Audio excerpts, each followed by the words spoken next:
छोलिया हो या लोबिया, सफेद चने या काले चने, सब कुछ मजेदार बने। आई लव मोहम्मद पोस्टर विवाद पर प्रदर्शन की तस्वीर, जहां देश के कई शहरों में विरोध प्रदर्शन की तस्वीरें सामने आई। कानपुर से शुरू विवाद, काशीपुर लातूर पहुंचा। आई लव मोहम्मद की तख्तियों के साथ प्रदर्शन की फिलहाल ये तस्वीरें देखिए।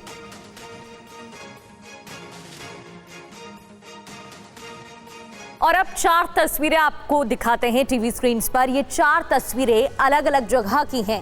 कानपुर, उन्नाव, काशीपुर, लातूर, महाराष्ट्र, उत्तराखंड और उत्तर प्रदेश की ये तस्वीरें हैं जहां विरोध हुआ है। आई लव मोहम्मद पोस्टर्स के साथ विवाद देश भर के कई शहरों में फैल रहा है। कानपुर की तस्वीरें आप देख रहे हैं, यहां विवाद की शुरुआत हुई, इसके बाद विवाद कैसे भड़का वो भी हमने आपको बताया। उत्तर प्रदेश के उन्नाव की तस्वीर है, उत्तराखंड के काशीपुर में भी और महाराष्ट्र के लातूर में भी इसी तरीके से विवाद हुआ था। पोस्टर्स लेकर बड़ी संख्या में लोग बाहर निकले और उन्होंने विरोध भी जताया था, लेकिन इसको लेकर अब हिंदू संगठन भी विरोध जता रहे हैं और वो मांग कर रहे हैं कि ऐसे पोस्टर्स की वजह से हालात बिगड़ जाएंगे। पूरा विवाद क्या है आपको बता दें। आई लव मोहम्मद पोस्टर विवाद है क्या। 4 सितंबर को कानपुर में बराफात का जुलूस निकला। यूपी के कानपुर में ही बराफात का ये जुलूस निकला और जहां आई लव मोहम्मद के बैनर थे। हालांकि रामनवमी शोभा यात्रा गेट के पास बैनर और कानपुर में हिंदू संगठनों ने इसी का विरोध जताया। 9 सितंबर को 25 युवकों के खिलाफ एफआईआर हुई और पोस्टर के समर्थन में प्रदर्शन शुरू हुआ। मुस्लिम समुदाय के लोग प्रदर्शन करते रहे। कानपुर से शुरू विवाद कई राज्यों में फैल गया। हालांकि पोस्टर विवाद पर ही कानपुर पुलिस का क्या बयान सामने आया। मुकदमा आई लव मोहम्मद लिखने की वजह से नहीं, हिंदू समुदाय का बैनर फाड़ने पर एफआईआर दर्ज की गई है। और अब आपको दिखाते हैं कैसे आई लव मोहम्मद पोस्टर से जुड़ा विवाद देश के कई शहरों में फैल रहा है। तस्वीर उत्तराखंड के शहर काशीपुर की दिखाएंगे, जहां काशीपुर का माहौल अचानक से बिना अनुमति निकले जुलूस के बाद बेकाबू हो गया। यहां पत्थरबाजी हुई, तोड़फोड़ हुई और तोड़फोड़ और पुलिस पर अटैक तक हो गया, लेकिन खाकी के तेज एक्शन ने चंद मिनट में हालात पर काबू पा लिया। एसपी सिटी मौके पर पहुंचे, भारी पुलिस बल के साथ हालात पर काबू किया गया।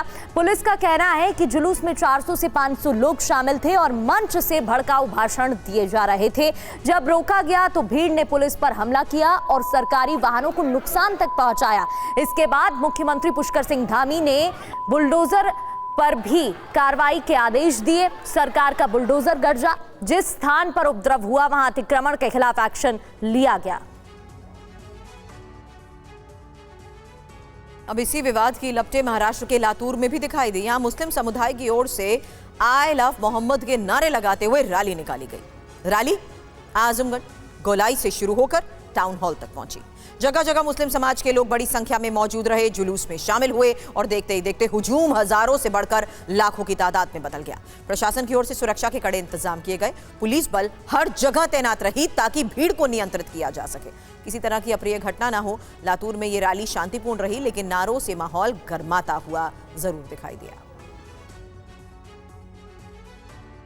और अब इस पूरे विवाद में राजनीति हो रही है। राजनीति कैसे शुरू हुई? एआईएमआईएम अध्यक्ष असदुद्दीन ओवैसी ने एक पोस्ट में कानपुर के एडीजी को टैग करते हुए लिखा कि आई लव मोहम्मद कहना जुर्म है क्या? अगर है तो इसकी हर सजा मंजूर है। सुनाते हैं आपको इस पूरे विवाद को लेकर इत्तेहाद-ए मिल्लत के प्रमुख मौलाना तौकीर रजा खान ने क्या कहा।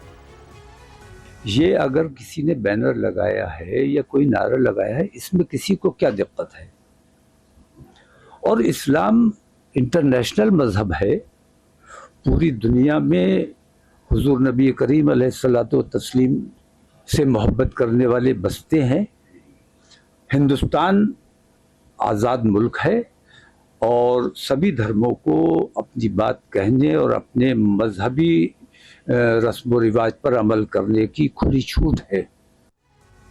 और अभिजीत हमारे संवाददाता हमें ज्वाइन कर चुके हैं। अभिजीत, पहले विवाद हुआ एक जगह पर, देखते ही देखते उत्तराखंड तक विवाद की जो तस्वीरें थी वो सामने आने लगी और फिर उसके बाद कई और स्थानों पर भी विवाद हुआ।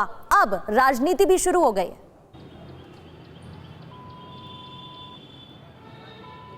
जी बिल्कुल, देखिए कानपुर से एक घटना की शुरुआत होती है। 10 तारीख को पहली एफआईआर दर्ज होती है, उसके बाद उन्नाव में प्रदर्शन, लखनऊ में प्रदर्शन और कम से कम आधा दर्जन जिलों से अभी तक प्रदर्शन की खबरें आ चुकी हैं और प्रदर्शन की चूंकि अनुमति नहीं होती है उसके बाद एफआईआर दर्ज होती है और उसके बाद एक पैरेलल कैंपेन सोशल मीडिया पर भी शुरू हो जाता है और यहाँ तक कि अब खबरें आ रही हैं कि आगरा और तमाम ऐसे जिले हैं, बरेली, रायबरेली, इन तमाम जगहों पर कि लोग अपने घरों पर ही अब आई लव मोहम्मद के होर्डिंग बैनर लगाए जा रहे हैं।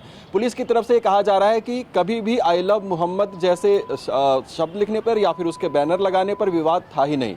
अवैध रूप से जो विरोध प्रदर्शन जुलूस निकाले जा रहे थे और कई जगह पर भड़काऊ नारे लगाए गए, पुलिस के साथ अभद्रता की गई, यहाँ तक कि मारपीट की घटना भी काशीपुर की से जो तस्वीरें सामने आई हैं उसमें दिखाई देती है। उसके बाद पुलिस ने इस पूरे मामले पर सख्ती की है, लेकिन राजनीति इस पर शुरू हो गई है। इसको पूरी तरीके से आई लव मोहम्मद के एक कैंपेन से जोड़ा जा रहा है जो कि पूरे देश में धीरे धीरे फैल रहा है। न केवल यूपी में बल्कि उत्तराखंड से तस्वीरें सामने आ रही हैं, मध्य प्रदेश और यहाँ तक कि महाराष्ट्र तक भी इस प्रदर्शन की जो लपटें हैं वो पहुँच चुकी हैं। तो एक तरीके से फिक्स पैटर्न दिखाई देता है, चाहे वो सोशल मीडिया कैंपेन की बात कहें या फिर उत्तर प्रदेश के तमाम राज्यों से।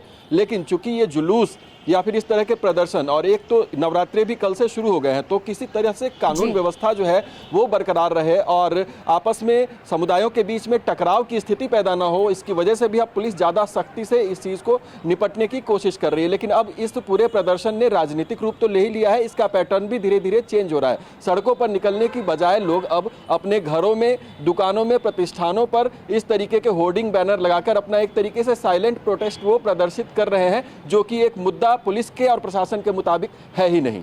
जी चलिए ठीक है, बहुत बहुत शुक्रिया आपका अभिजीत जानकारी के लिए।